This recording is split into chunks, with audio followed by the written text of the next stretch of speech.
অন্তর্বর্তীকালীন সরকারকে সঠিক পথে আনতে রাস্তায় আন্দোলনে নামতে হতে পারে বলে মন্তব্য করেছেন বিএনপির স্থায়ী কমিটির সদস্য সালাউদ্দিন আহমেদ। তিনি বলেছেন, আমরা যদি সরকারকে সফল হতে দিতে চাই তাহলে সরকারকে গাইড করার জন্য যথেষ্ট সমালোচনা করতে হবে।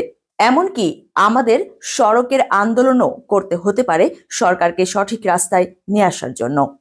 রাজধানীর জাতীয় প্রেস ক্লাবে আয়োজিত এক আলোচনা সভায় এই মন্তব্য করেন তিনি। বিএনপি নেতা সালাউদ্দিন আহমেদ বলেন, সরকার মাত্রই সিদ্ধান্তের মধ্যে ভুল করতে পারে। তারা যেসব সিদ্ধান্ত নির্ভুলভাবে নেবে এটা তো সঠিক নয়, ভুল তাদেরও হতে পারে, কিন্তু সেটা সঠিকভাবে পরিচালনা করার দায়িত্ব এদেশের সাংবাদিক সমাজেরও রয়েছে, রাজনৈতিক দলগুলো রয়েছে।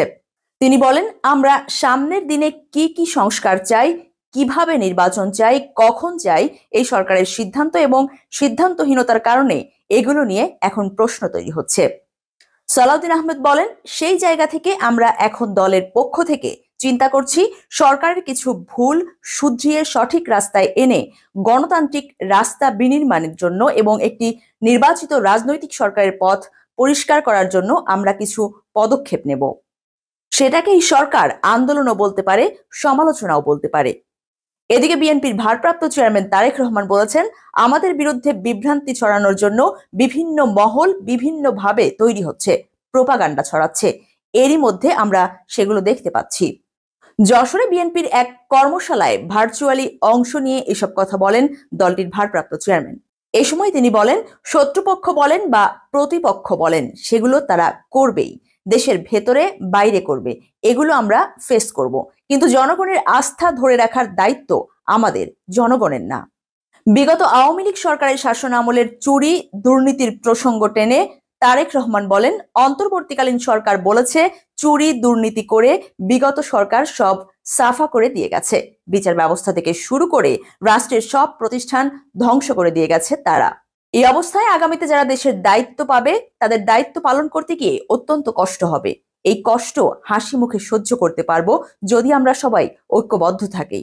এ সময় তারেক রহমান আরো বলেন যে রাজনৈতিক দলগুলো গণতান্ত্রিক আন্দোলনে একসাথে সংগ্রাম করেছি, অত্যাচার নির্যাতন সহ্য করেছি, জোর জুলুম সহ্য করেছি, সেই সকল রাজনৈতিক দলকে ঐক্যবদ্ধ থাকতে হবে। বড় দল হিসেবে বিএনপির সবচেয়ে বড় দায়িত্ব ঐক্য ধরে রাখা এবং 31 দফা বাস্তবায়ন করা।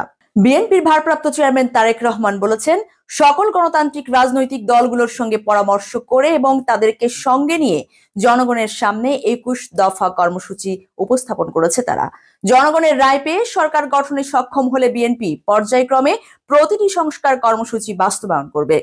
তিনি বলেন, রাষ্ট্র এবং রাজনীতির সংস্কার কিংবা নাগরিক উন্নয়নে আমরা যত উদ্যোগই গ্রহণ করি না কেন, চূড়ান্ত সফলতা পেতে হলে শিক্ষা ব্যবস্থার আধুনিকায়ন এবং শিক্ষকদের আর্থসামাজিক নিরাপত্তা ও সম্মান নিশ্চিত করার বিকল্প নেই।